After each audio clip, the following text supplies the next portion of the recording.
Hi, I'm Christine. Good afternoon to everyone, and I'm here facilitating Sarah today. Is Sarah here again? Yep, I'm here ready to rock and roll with whatever. Sorry. Hey, no just checking. So I'm facilitating Sarah today, and I suppose I had the pleasure of meeting Sarah at our last event last year, so just over a year now. And Sarah is one of our fellow people with type 1.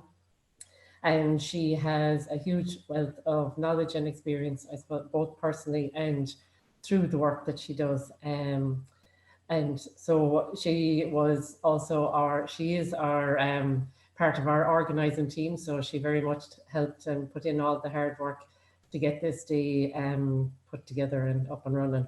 So I just like that want to introduce Sarah, and today she is speaking about a holistic approach or diabetes and looking at the whole person.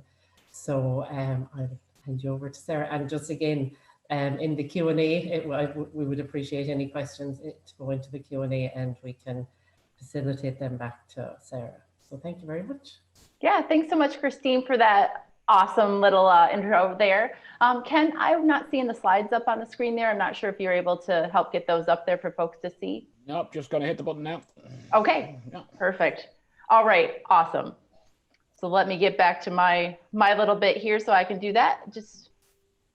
All right, so welcome to Seeing Diabetes, the whole person. You are the expert of your diabetes. Before we get started, I want to clarify the information obtained in this talk and via any conversations or written correspondences is intended for educational purposes only, and should not be substituted for medical advice from a doctor or healthcare provider. Next slide. Our agenda for today: you are the expert of your diabetes. And we're going to talk a little bit, who am I and what am I doing here talking to you today? A little bit on diabetes terminology, and then the 8 dimensions of wellness. I know a lot of you probably heard me talk before about the 8 dimensions. We're going to focus on 2 of those today, your emotional well-being and being intellectually prepared, as well as talk about some next steps to help you with the management of your diabetes. All right, next slide there. Before we get started, let's get our energy going today. I need everyone to stand up. So wherever you are, stand up. I know you'll have to look at part of my other stuff outfit there today, but stand up. Yes, I know you're at home and some of you may be in your pajamas, but we're gonna in through our nose, pump our shoulders 3 times, and breathe out. Try it one more time. In through your nose, pump those shoulders 3 times. All right, one final time. All right, go ahead and you can sit back down. If you want to do it again anytime throughout this, please go ahead, do that. And let's get some energy going and really let's get started.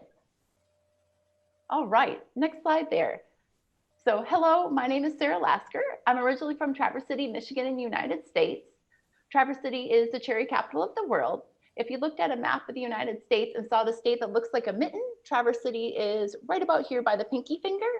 So from a US standpoint, I've just had to add in here the items that Cormac made about cost of diabetes. That would be a whole presentation on its own. And I could go on for hours on that sort of stuff there. From there, I moved to Bozeman, Montana, and Plymouth, New Hampshire, and then to Seattle, Washington, where I worked as a youth programs associate manager for the American Diabetes Association, as well as I was a member of the diabetes care team at the University of Washington Medical Center. In 2019, my husband and I moved to Limerick, where I live now. I'm a runner who enjoys to travel. I have 2 furry 4-legged children. You can see my kittens up there, Marshall, Dylan, and Polo. Family is super important to me, and I generally believe the support I received from my parents while growing up with diabetes really helped change the person I am today. And hi, Mom, I hope you're still watching back there in Michigan. And I also believe that now my husband has played part to my success in life with diabetes. Additionally, I have been living my life by a fortune cookie motto that I received when I was 7, life is a bold and daring adventure. And that's just kind of stuck with me since I was just a little kid at 7 there. And also one of my goals in life, besides living healthfully with diabetes, is to live to be at least 100. And you can see my grandma in the photo there. She just turned 99 earlier this year, so I'm hoping I have some good genes to make it to that 100. And most importantly, for the reason that I'm here today, I've been a T1D since 1983, so a member of the diabetes community over the past 37 years. Next slide. So a bit about my professional background. I completed my undergraduate work at Montana State University in elementary education with my teaching practicum completed in New Zealand. I went on to Plymouth State University where I completed my master's degree in health promotion with a special emphasis in disordered eating, specifically because I saw what an impact food, insulin reduction, exercise had and has on the management of our diabetes, as we can see from some of the conversations we've already been having today. And I noticed we had some questions about that, as I said earlier. I'm a Master Certified Health Education Specialist, known as an MCHES. The MCHES certification is earned after completing your master's degree in health education, and you've been practicing for at least 5 years, then passing a national competency exam. It's similar to a practitioner with the International Union for Health Promotion and Education. The photo on the left shows an honorable mention I received from a video describing the day in the life of a health educator. It's on YouTube if you want to check it out. Additionally, I'm a Certified Diabetes Care and Education Specialist, a CDCES. This credential used to be called the Certified Diabetes Educator Credential, or CDE, but was updated in January of this year to become a CDCES. To qualify for this certification, you need to be a qualifying health professional, which the MCHES was for me.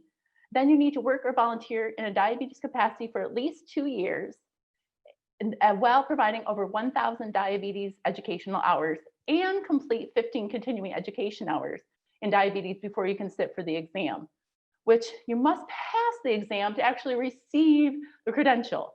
So yes, there's a lot of things in there to do to be able to do that in the diabetes field, but ultimately totally worth it. I'm one of the first people in the world with this dual certification. So I'm a true diabetes clinical health educator pioneer. The majority of CDCESs have backgrounds similar to ones you were familiar with, like nurses and dietitians. But diabetes clinical health educators contribute a great deal to the diabetes clinical community.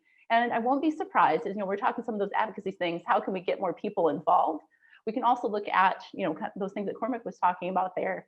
I can see really how the benefit of health educators would be in coming to our knowledge base here with diabetes in Ireland.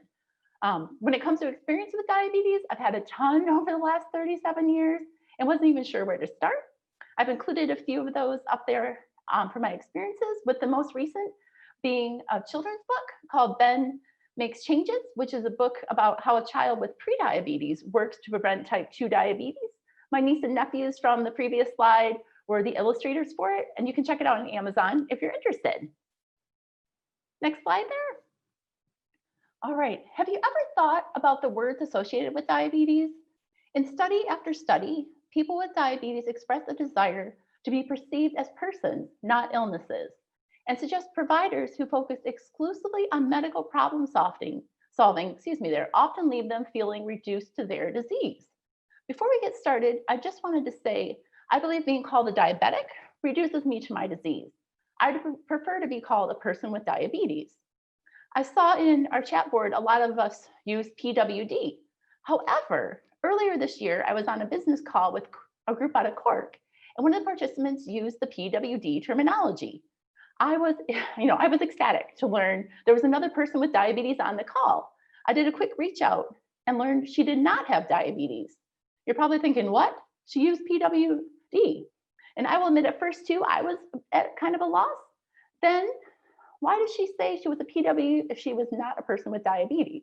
The answer, she worked in the disabilities field, and PWD meant person with disabilities or person with disability. So we do need to be a bit careful at times with our diabetes terminology. Next slide there.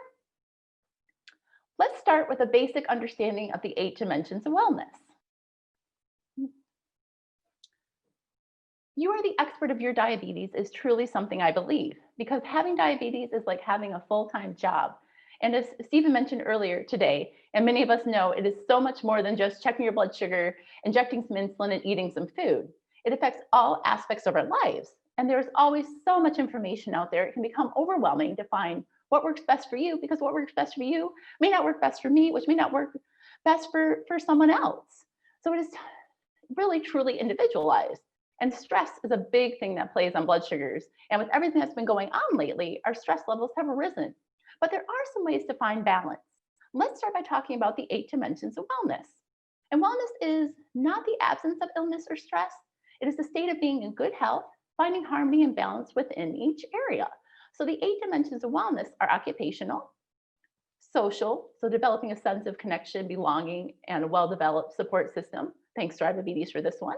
Spiritual, intellectual, recognizing creative abilities and finding ways to expand knowledge and skills. Physical, emotional, coping effectively with life and creating satisfying relationships. Environmental, and of course, financial. The 2 areas we're going in more detail on today are the emotional and the intellectual. The first area what we're going to chat about is your emotional well-being. All right, so a relaxed emotional state, what does that do for us? It improves our immunity, better brain function, enhances our memory, creates more stable blood glucose, and higher quality of life. I don't know about you, but stress causes my blood sugar to skyrocket. And earlier, Stephen mentioned this in his talk and how nerves play part prior to a race. So getting ourselves to a more relaxed state certainly does help with blood glucose stability. The breathing exercise we did before starting the talk today can easily be done to help lower your stress levels if you're feeling stressed or you're feeling anxious about different things. Next slide there. So how have your blood sugars been during lockdown and the added pressures of COVID-19? There was a study in the UK done from March 2020, in March 2020. The study curtailed the transmission of COVID-19 on glycemic control. So it really looked at glycemic control during that time frame in people with type 1 using a flash glucose monitoring system. Observational study was of 572 individuals with type 1 paired with the flash glucose monitoring data from early March through May 2020. The study assessed clinical variables associated with change in glycemic control. During the time period, the data compared the changes in flash glucose monitoring data from March to May in 2019. So March to May 2019 versus March to May 2020. So pre-COVID to during COVID.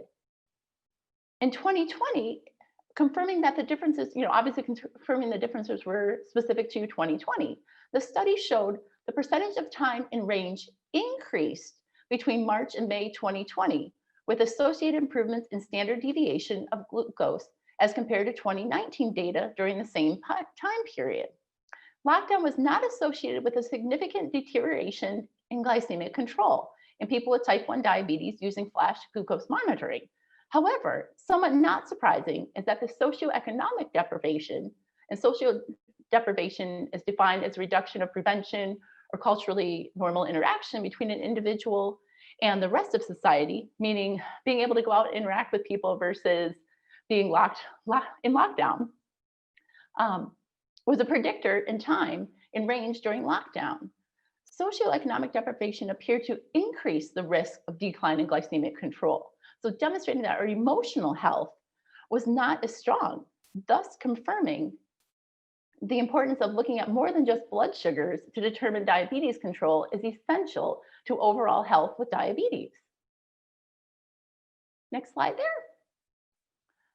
There's no right or wrong way to feel about your diabetes, but on an emotional level, there are some signs and symptoms to be aware of if you feel like your diabetes is getting to be too much. Diabetes distress is what people feel when they're overwhelmed by caring for their diabetes. This can lead to diabetes burnout. Diabetes burnout is the term given to the state of delusion, frustration, and somewhat submission to the condition of diabetes. Burnout can be shown in a variety of different ways. Both diabetes distress and diabetes burnout can be normal emotion reactions to life with diabetes. And as we talked earlier, the added COVID stressors can make things more challenging if your care team is not talking about or checking in on your emotional well-being during a checkup. And if they're not, talk to them about it. And on kind of a joking side here, High School Musical has become like my go-to movie for 2020. It's just so peppy and fun. But yeah, that's a whole nother story for another time as well. Next slide here. So signs of diabetes burnout. Some signs and symptoms that things are getting to be too much. You may feel anger, feeling angry about diabetes and frustrated about the demands of living with it or managing it. Worrying about not taking enough care of your diabetes, but not feeling motivated to change. Avoidance, avoiding going to appointments or checking your blood sugars. Unhealthy, making unhealthy food choices and doing that regularly. Alone, feeling alone and isolated. The way you react to these things and the emotions you feel can vary for different people. You might feel frustrated, guilty, sad, or worried. Sometimes you might feel all these emotions and more from time to time. Feeling this way about your diabetes is understandable, and it's a natural reaction for anyone that's been diagnosed with a long-term health condition. By being aware of these feelings and accepting them, it can make it easier to talk to friends, family, and others to give you support you are looking for to manage. And knowing some of the signs can help you start to manage those feelings. Yes, I may present myself all the time as peppy and happy about my diabetes, but I have down times too. Just ask my husband. For example, a few weeks back, I was showing signs of diabetes anger. One evening, for the life of me, I could not get my blood sugar to go down. And all I wanted to do was eat brownies. I was crying and just so mad with my diabetes for not allowing me to live a normal life, going into this total negative rant. Bless my husband for being there for me and trying to fix, suggest ideas to every negative I put out there. But as I reflect back, like I said, I was totally displaying signs of diabetes burnout and was refusing to take my own advice that blood glucose numbers are neutral information, not good or bad. They're just information to help you make the next best choice. Needless to say, my blood sugar did come back down and I totally enjoyed those brownies. Next slide here. All right, a key secret to being successful with diabetes: live a normal life. I know a lot of us do not know what normal is, and especially now with everything going on, who knows what new normal will look like, but we have to adapt our attitude to living with diabetes and can make a huge impact in how we stay motivated to deal with this. Some things to think about to help give you the energy to stay motivated on a regular basis: surround yourself with people who are supportive. Is it family members or a group or a friend or Facebook group or Twitter group or people you've met here today at Thriveabetes? Find what helps you feel positive. It may challenge you. We often get ourselves in repetitive thinking patterns, spiraling out of control and down a pathway we should not go. And as I demonstrated earlier, been there, done that. And it is those people who care about us most that can help us to get out of it. So step out of your comfort zone. Do something that scares you. Challenge yourself. And when I say challenge yourself, I do not always mean it has to be about your diabetes. For example, a few years back, Paul Cocker from One Bloody Drop celebrated his 40 years of living with type 1 by running 40 half marathons over the course of that year, demonstrating that sometimes you just need to think outside of the box. Next slide there. All right, the second area we'll chat about is intellectual well-being. Basically, ways to help you become smarter when it comes to the way you manage your diabetes. Again, just to reiterate that the information obtained in this talk and via any conversations or written correspondences is intended for educational purposes only and should not be substituted for medical advice from a doctor or healthcare provider. So if there's something that is said today, talk to your healthcare provider before making any changes to your diabetes management. All right. So many times we get overwhelmed with too much going on and not enough time to do it. And that causes blood glucose challenges. I know in the days before I start work, an hour or so into work, my blood sugar skyrockets, no matter how much insulin I take. And if I eat or I don't eat, or if I exercise before, or if I haven't exercised before, my blood sugar goes super high. Then within minutes of completing my day, my blood sugar totally bottoms out. Obviously, stress has a huge effect on my blood sugars. In this situation, the one thing I have to keep reminding myself, and I want you to remember as well, is that blood glucose numbers are neutral information, not good or bad. They are just information to help you make the next best choice. Let me say that again. Blood glucose numbers are neutral information, not good or bad. They're just information to help you make the next best choice. And after all of the information overload and everything we have heard over the years, changing or updating our mindset about that can be super hard. Remember, you are a person and not the disease or the number. And changing this mindset is not just hard for us, but it can also be hard for the diabetes care staff we look to for answers. Here's the first thing I want you to start thinking about. Take a look at this CGM data. Keeping in mind that blood glucose numbers are just neutral information to help in making the next best decision. All right, here's my question for you. Does one set of data look better than the other? You're probably saying, yes, Sarah, as I am looking at these, the one on the right is so much better than the one on the left. The left is completely out of control. But remember, they're just numbers and pieces of information to help you make the next best decision. So sorry that some of my numbers there I posted here are not in millimole, and I still use both millimole and MG, after 37 years and trying to change my mindset. Might be a little challenging, but the information I really want you to take away is, what if I told you that the CGM data from those two separate graphs on the previous slide provided exactly the same HbA1c result? Exactly the same HbA1c result. You're probably like, no way, that couldn't be the same. But yep, they were. The big changer in that is the standard deviation. Standard deviation, or SD, is a measure of the spread in glucose readings around the average, or you may have heard this also called variation or blood glucose variation. For example, if someone has been bouncing around up and down between highs and lows on any given day, like we saw in the first photo, they will have a larger standard deviation. And many diabetes studies are showing that smaller blood glucose swings are what is important, and that HbA1c is becoming an outdated measure of diabetes management because our numbers are constantly changing. And what did we talk about before? A number is not good or bad. It is just helps us make the next best decision. So let me ask you this. What do you think? Is it easier to make better decisions about your diabetes management with daily information or a 3-month set of data? Or is it a combination of both? So standard deviation is just something for you to think about and then ask about at your next appointment.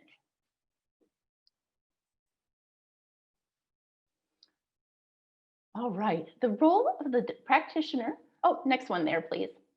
Perfect. The role of the practitioner, coach, or diabetes educator, or diabetes nurse is to aid and inspire patients to become informed about their conditions and take an active role in their treatment. Have you felt that inspiration from your diabetes team before your appointment, or felt that positivity during your appointment, or that excitement after your appointment? How do you usually look at the diabetes nurse when you go in to meet with him or her? Do they know it all and you are just there to do whatever they say? Or do you think of them as a coach that you describe what's going on and they give you suggestions, which you have the choice to apply or not apply? With positive inspiration in mind, if you were asked, why do you work to keep your blood glucose in range, or work to keep your HbA1c down, what would be your answer? So why do you work to keep your blood sugar, and HbA1c down? Think about it. What is your motivation to taking care of your diabetes and yourself?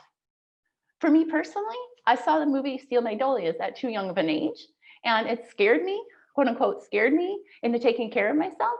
But also, I want to live to be at least 100 years old. That's going to mean at least 95 years of living with type 1. And if I don't take care of myself now, how am I going to be able to enjoy cake or brownies on my 100th birthday? But let me share with you what a lot of people have told me. The reason they work to keep their numbers in range, they don't want their diabetes nurse or diabetes doctor to be mad at them. Wait, what? They don't want their diabetes doctor or nurse to be mad at them. That's why they keep their blood glucose in range. Every time I hear this, I ask them, don't you want to be happy and healthy and live your best life? They usually respond, yes. And then I ask, why are you not sharing the decision about your diabetes with your diabetes team then? And please don't take me this the wrong way. I completely and totally respect diabetes educators and their knowledge base, but just let me say that again. I completely and totally respect my fellow diabetes professional colleagues, but I know my diabetes. I live with myself 24/7, 365, and I see them what, twice a year for maybe an hour? That's 8,758 hours a year that I live with my diabetes, and about 2 hours a year that I work with my diabetes team on my diabetes. Thus, I need to be the expert of my diabetes and strongly believe in shared decision making. And shared decision making is an interpersonal, interdependent process in which the healthcare provider and the patient relate to and influence each other as they collaborate in making decisions about the patient's healthcare. With this shared perspective in mind, how prepared will you be for your next appointment? I'll give you a few thoughts in a bit here that can help you share the direction and work on collaborating with your diabetes healthcare professional. All right, you are the expert of your diabetes. All right. So,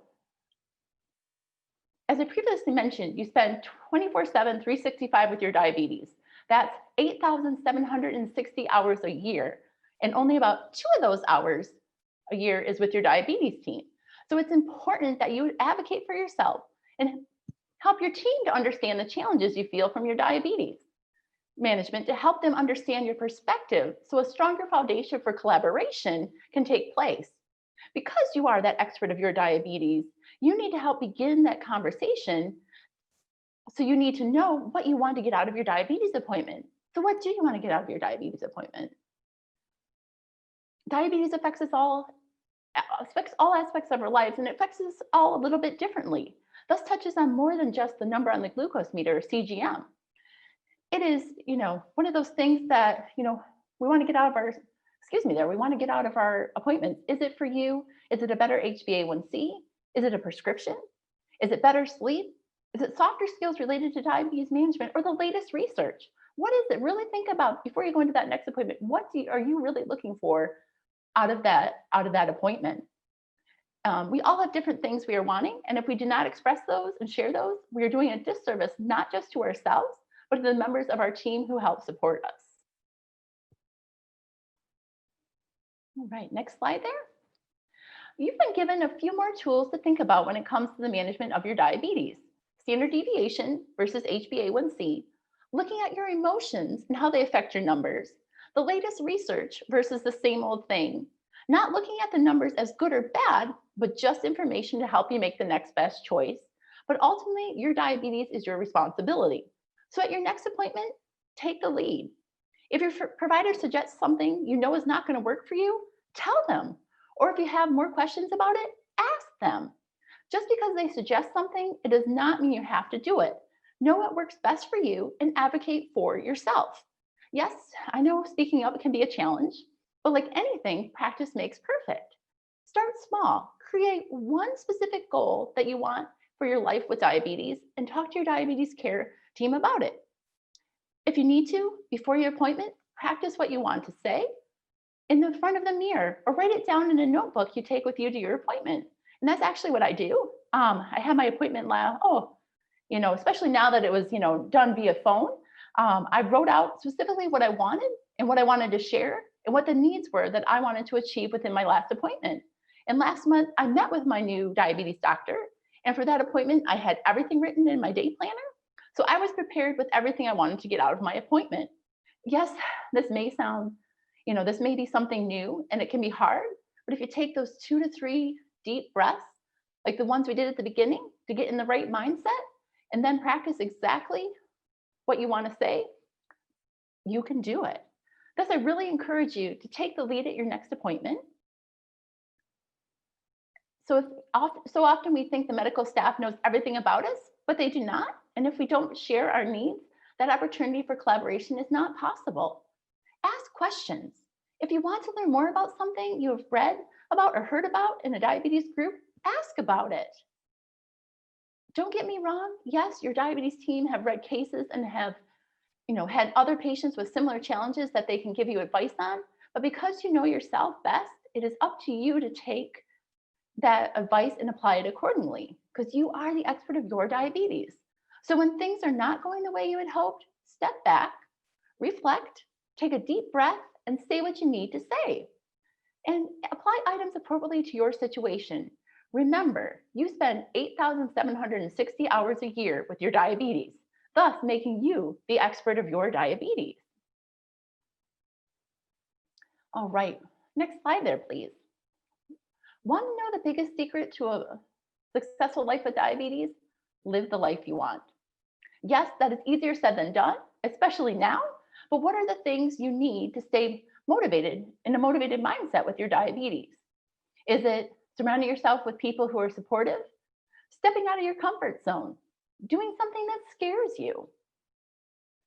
Coming to Thriveabetes. Next steps there. Next slide. All right. Your next steps. 1, understand and recognize what you need to manage your diabetes. 2, make a list of what is important to you and your diabetes management. And if you're getting those, and start by looking beyond your HbA1c, learn more about standard deviation and ask about it, or learn more about an area you want to focus on. 3, before going into your next appointment, center yourself and go in prepared and bring your list. Prepare for how you are going to address things that come up that aren't in your plan. Remember, you are the expert of your diabetes and your care team are your teammates and partners. So if you want that dessert, you feel like skipping a workout one day, just make that part of your plan. Now is your time to take responsibility of your diabetes and start thinking, what are some things you wish your healthcare team addressed or didn't address in your appointments? What are things your family say that you wish they didn't? How about your coworkers or random people? And remember, blood sugar readings are just data to help you make the next best decision. All right, last slide here. So thank you so much for your time. If you have more questions or would like to chat more, please send me an email. I have the email up there, or check out my Healthy and Hugo website. On there, there's diabetes product reviews, there's on-demand learning, there's other opportunities and other, kind of helpful diabetes related items. And I just want to say thanks again for joining and hope you enjoy the remainder of World Diabetes Day and the Thriveabetes Day conference. Thanks so much, Sarah. I enjoyed the talk, and like that again, Joe taking the lead, because I suppose sometimes you can get caught up in I suppose in the busyness of every day, and then how do I get back into focus? So taking the lead and listening to your talk, it definitely taking things step by step. I definitely found good value in your presentation there, and I absolutely loved the term that you used for neutral information, because I suppose we kind of put it up as the pedestal and the be all and the end all, and we get critical. So I found that's definitely a quote that I'll be keeping up on the fridge or something like that. Well, that's what we've been told for so many years. Oh, that's a bad glucose number. Oh, that's horrible. Or things along those lines. And it's like, we got to, I'm still working on that myself. As I mentioned before, I really wanted those brownies. But it really comes down to, how do we rechange our brains? How do we update our mind thoughts, our thoughts about things, so that it's really coming to us? Because, as we are going more towards, the standard deviation versus that HbA1c, we really need to look at it and kind of go, okay, those immediate things make more sense now. I really hope the stuff Cormac talked about, in the hopes that, a Freestyle Libre or something would be available for us in the adult range, would be huge. And helping with that process for sure. Definitely. And one of the questions that we've got, Jennifer, she says, Joe, back to stress again, and finding that they can go, stress can, I suppose, have that roller coaster effect. Some days it can bring it up high, other days it can be really low. And I suppose when you're caught up then in a busy lifestyle, you can be exhausted. So I suppose she's checking in, is this something that happens, and can a different busy lifestyle raise your blood sugars? And well, a lot of it, I think a lot of it went back to also what Stephen had mentioned too, about the adrenaline. Like, we get anxious, or we get nervous, or we get, I think for me, I'm like, I'm not nervous about going to work, but it's still that, I work from home. I'm like, is my computer turned on? Do I have all these things, like that anxiousness that comes from it, which, thus gives us that cortisone, which, shoots our blood sugars up. And then at the end of my day, for example, it really comes to be like, okay, everything's turned off. I can just shut my computer and go home. And all of a sudden it just drops. So I think it really comes down to, you know, looking at both pieces of it. I mean, it's really, how do you manage some of that stress? But I think also that CGM data lets us know, oh, hey, you know, because if we were just checking it, you know, like at, say you started work at 9, you were checking it at 8:30 and then again at 11:30, there's this 3-hour gap that maybe you did do that whole big spike, or you did that part of it, but you didn't know it. So it really, you know, kind of what she was asking there, I hope I'm answering what she was asking, but you really need to kind of look at what is your data showing you to help in that process for sure. Yeah. And another, when you're advocating for yourself and know what you want and need, but regularly get, I suppose that you can tend to get from the team, they can be dismissive, or Joe, I suppose even my own experience recently, it's been Joe, a short appointment or a short phone call. So I suppose any advice for somebody that is, Joe, if you are prepared going in, but you get dismissed, is there any little tips that you have around that? So the things that I've done, that whether or not they're correct or not, so for example, I had asked in my appointment for different prescriptions. You know, I need insulin, I need, you know, pump supplies, I needed, you know, these sort of things. I asked for them in my prescription, and I was waiting for that prescription to come in the mail. It never came in the mail. So I called back, I left a message. I called back like 3 or 4 times to actually get them to come through. But you really have to kind of go in and sometimes go, okay, what's going on here? Why can't, you know, as much as I want to try and change, you know, their minds on this or help them do it, it might not happen, but you still have to keep advocating for yourself and really saying, okay, thanks, here's what I really think. Okay, you know, like say, okay, I understand, you know, that whole, I understand where you're coming from, but I live with this and this is what I'm doing day in, day out. So it might have to be more along those lines to be like, okay, how do we get there doing this again then? And just, you got to keep, you know, and re-saying those things. I mean, because most medical staff will have had a chart and data, or had charted your appointment and said, okay, here's notes from your appointment. So you could remember that you say this each time and make sure you're advocating for yourself each time. And you could probably ask them, at least, granted, a lot of my stuff is still US based, but I would ask them and say, so what's in my chart? What do you have in my chart that I asked for last time? Or you said this to me, but it's not fitting in my plan. How can I make this fit in my plan? Here's my challenge. How can you help me in this process? So it's really, you know, having to go back again and again, which really is a bummer to put it nicely, but just keep having to advocate for ourselves and asking for it again and again. Right. Okay. Thanks. I don't know if there's any other questions that anybody has to ask for Sarah before we finish up with Sarah.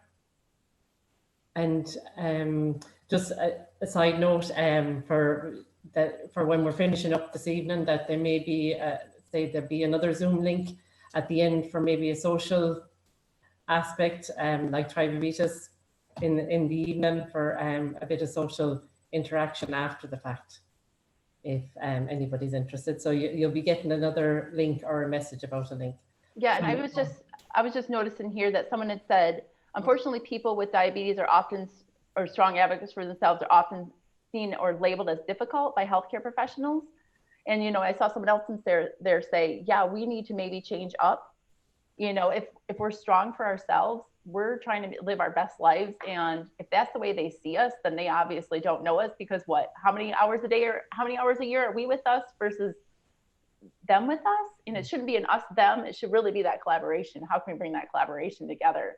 But I really encourage those folks that are feeling like they've been labeled that difficult person or that one that can't follow the rules. Advocate, just continue to advocate. You know, what you want is best for you. You know those things. Okay.